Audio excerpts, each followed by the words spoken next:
if you have a senior person around you, then bring them over and watch this interview together, because it will really help them and help you as well. All right, so Patricia, let's just get right into the first question. You call yourself a Spunky Senior. What does that mean to you?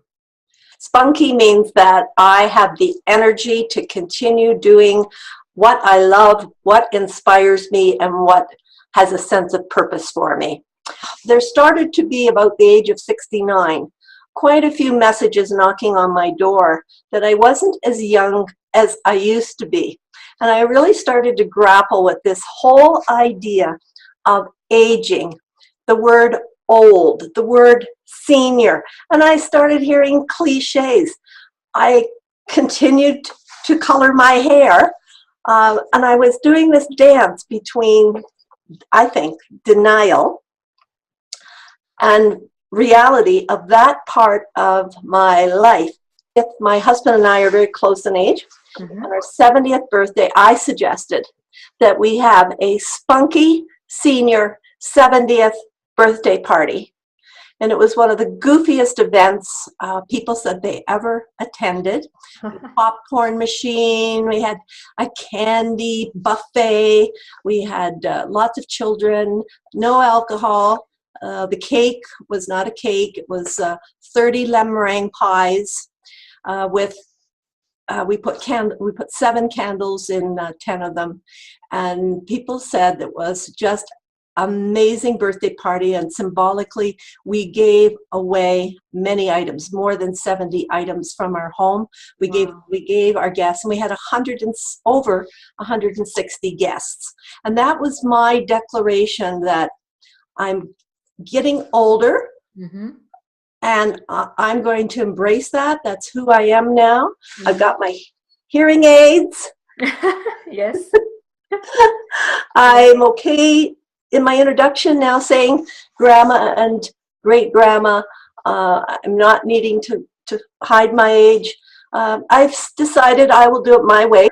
Yes. Yes.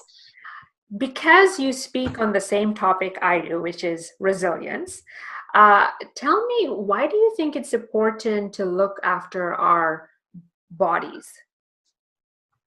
Look after our bodies. Well, it's the only, while we're alive, while we're alive, it's the vessel that holds our energy and holds our sense of being on this planet. If we don't look after our body, then it's going to disintegrate.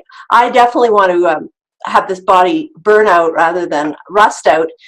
There are some factors about being a senior that do challenge our bodies, and it just has to do with wear and tear. And I've noticed my neighbor who's 95, she says it takes her half the day to get her body in shape to get up, and the other half of the day to get her body ready to go back to bed. So as long as she's wanting to stay here on planet Earth, she's looking more and more after her body. And I see that happening for many people that are, the older they get, the older they need to take care of this vintage vessel, because there are some factors that absolutely happen. 22% of people that are over 65, 22% of them are living in some kind of pain. And 75% of them have hearing loss. I find one statistic very interesting. Although 75% of seniors have hearing loss, only 88% of those seniors, 88% of them will not wear a hearing device. Right? They're in denial, just like when I was that phase of denial. I was in front of audiences speaking, and they would ask me questions or something would happen, and I wasn't hearing. And I would make up all kinds of excuses about my hearing until finally I decided to get my hearing checked. So this body, it's not just that things like hearing loss go. I've got something going on in my deterioration of my discs, eye loss, like eyesight. I was losing the eyesight. All these factors looking after our body. The part that I was struggling with was the amount of time it takes to look after it. Just like my neighbor who spends half the day getting her body up and then getting her body back to bed.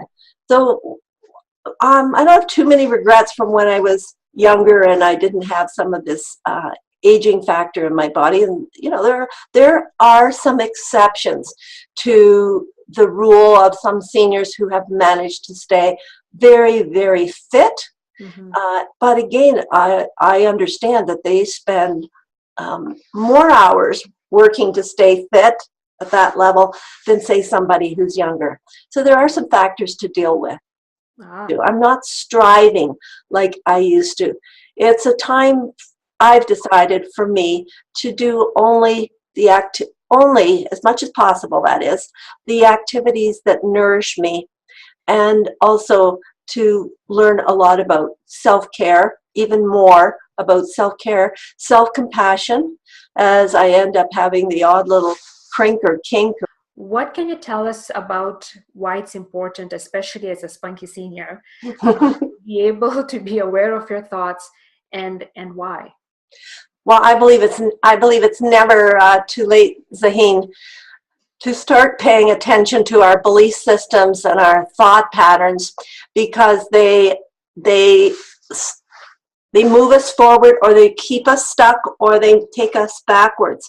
And when you start attending more funerals, when you start having loved ones my husband has prostate cancer.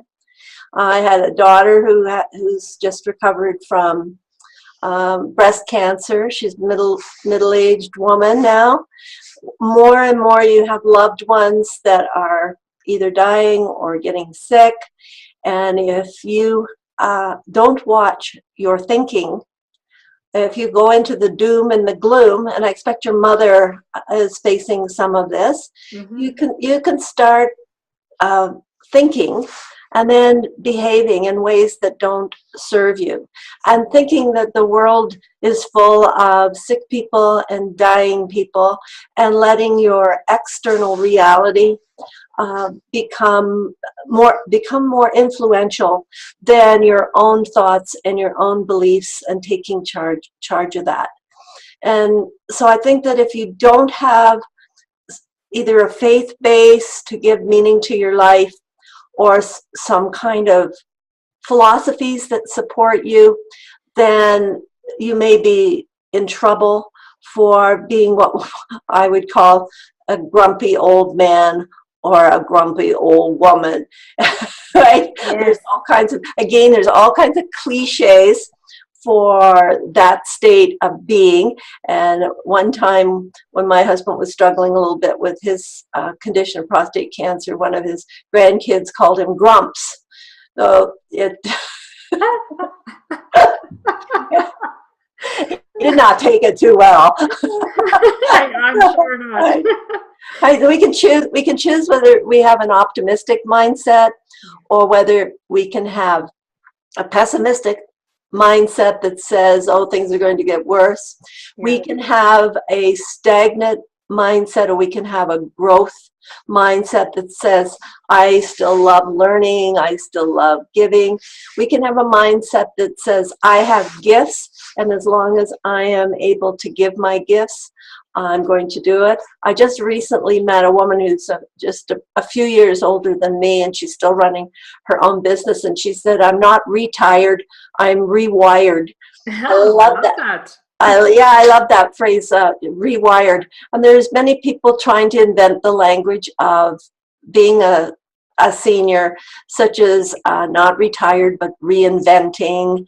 I'm not sure we need to change all the words. I think we need more to ask ourselves, do I have the belief systems and the thought patterns that serve me, that are helping me stay as healthy as I can be? And am I tempering that with a bit of pessimism or reality that says, maybe I need a nap each day to be my best? It's like a little bit of an experiment to find out, as we get some additional challenges, perhaps, in our circle around us, or happening for ourselves, how we're going to adjust to that. As my mother told me when she was in her later years, she said, you know, this aging isn't for sissies. No, you gotta you gotta have some kind of sense of humor. I love that. You do, yeah. You do, yeah. So, you know, she'd use line. She was in a senior residence the last 3 years of her life, and she would make fun of it. She'd say, "Oh, we prisoners. Oh, I meant inmates. Oh, no, I meant us residents." And then she'd say, "You know, we're just in the holding tank to get to heaven." And she'd make up all these lines because part of her wasn't very happy with the situation, but the humor helped her put perspective to it. So I think having a mind that's open to being playful and humorous is also a good idea. I've seen seniors close to me, that I know of, that even though you tell them about being happy and being humorous and, finding a way to change their thoughts and to be grateful for something else and to focus on that, rather than just focusing on their pain or anything else, still, I find that nothing is going through. Like, they just think of the negative stuff, and they say things like, I wish I could die tomorrow, or I wish this, would just be over and done with. What do you tell people like that? Like, how do you make them feel that, what, they still have life, they still have something to give, maybe? Like, what do you do with that? Well, that's common. I agree with you. And I would disagree with you about how do you make them. They have made themselves, and it's taken years and years and years for them to make themselves. And when I speak to my audiences, so one little exercise I love to do is I have them take their fingers and go, I make me and you make you. And by the way, Zaheen, you did a great job.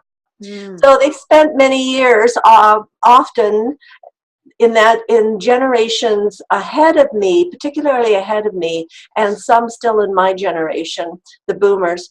I'm sort of at the head of the boomers.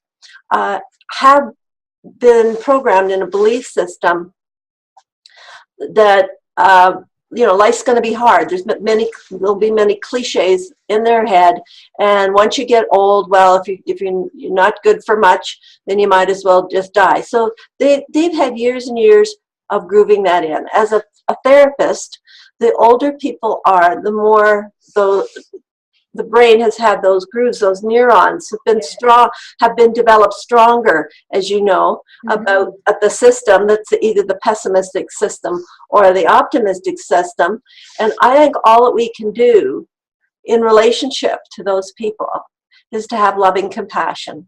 And for me, loving compassion opens up some doors. I had a father who wouldn't even talk. When I asked him about what he would like at his funeral, he looked at me and said, "You want to bury me already?" And he tromped out of the room and slammed the door. He wasn't even willing to talk about how it might be easier for the rest of us when he died. And he had a groove in his head about maybe if he didn't talk about death, that maybe it wouldn't. I don't know what his belief system was, because he sure didn't share it. And my dad had layers and layers and layers of defense about how he felt, what he thought, what he wanted.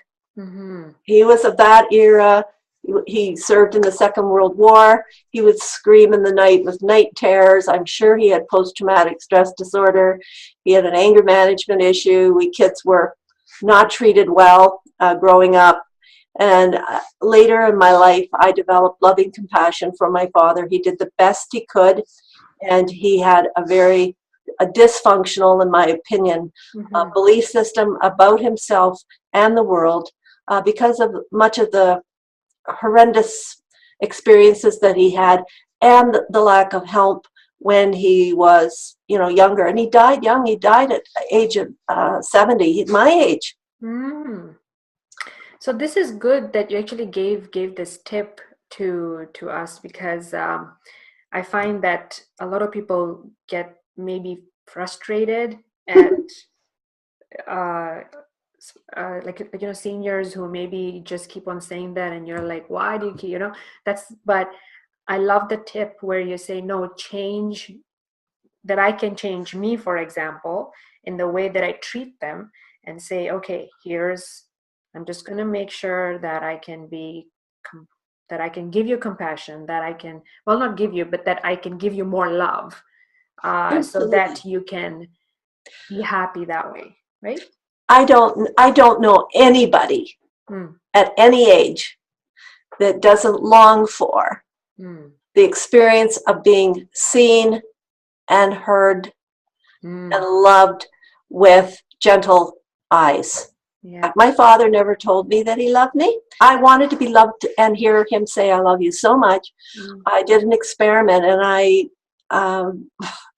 went, he lived in Ontario, I lived in Alberta, I went for a week, and each time he did something that was positive, I just said, oh, thank you, Dad, that was really nice of you, or, oh, I feel pretty with you opening the door. And at the end of the week, I went to him and I said, Dad, I just feel so loved by you. And my father stood there, and again, the layers of defense came up at the same time. He did this, he pushed me away, like, go away, and he started to cry. Oh. And of course, in his era, it was shameful for a man to feel vulnerable and allow tears to show. So he was, in that moment, my guess, I can't get in somebody else's skin, but my guess was he was feeling a mixture of him feeling loved, maybe for the first time in many years, and some embarrassment about the tears coming, because he was shooing me away, get in the rental car and leave and go to Alberta.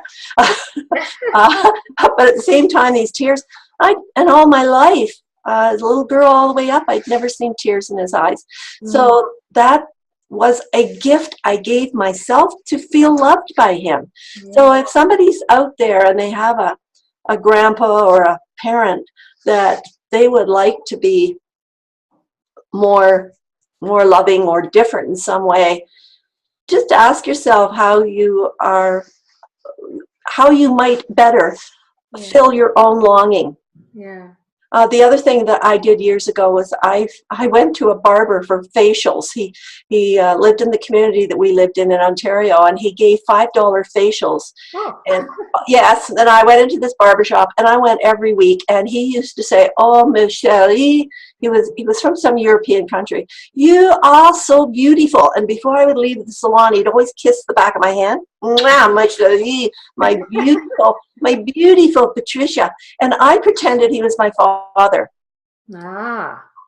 Yes. So if you're longing for something from somebody who's got layers of pain and layers of defense to keep themselves in some way emotionally safe, they're bristly, they're grumpy, they're critical, they're unhappy, they're depressed, I would say, ask yourself, what is it that you're longing for, and quit going to the empty bowl for it, and go and fill it up for yourself, so that you can then turn around with that person is somebody in your family or somebody close to you, so that you can look at them with compassionate eyes.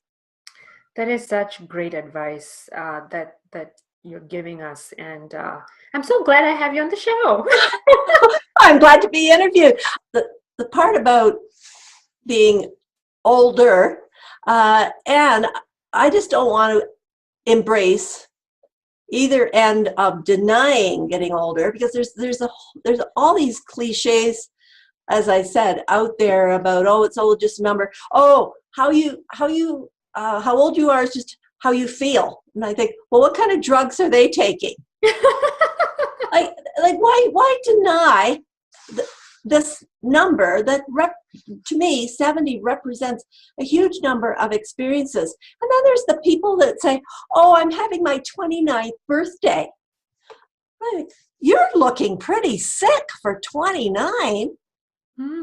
If you're going to lie, why don't you say, it's my 90th birthday, and don't I look amazing? Right. So right? When people ask age, they just kind of joke about it and say, "Oh, I'm still 21" or "I'm still 29." Just go to a party and listen to how many references there are to people grappling with the age they are. It's really, really quite fascinating. And then, of course, you've got younger people that may lie to get into the bar, right? So it's like, when are you ever going to be just content with the age that you are? Yeah. And right, I don't know if you've ever done this, Zaheen, but I can remember when I was 40 looking at photographs of myself when I was in my 20s and 30s and thinking, why didn't I love my body then? My body was fantastic then. Then I was 50. I'm looking at photographs of my 40s and saying, crap, my body is, look at my body now, but look at how my body was in my 40s and I didn't appreciate it in my 40s. Well, when am I going to come to the point of saying, wow, do I ever look good today? So there's this longing for the, the youth culture, and then we have this kind of dance that we're doing with getting older. So for me, Spunky Senior means let's embrace it all. Yeah.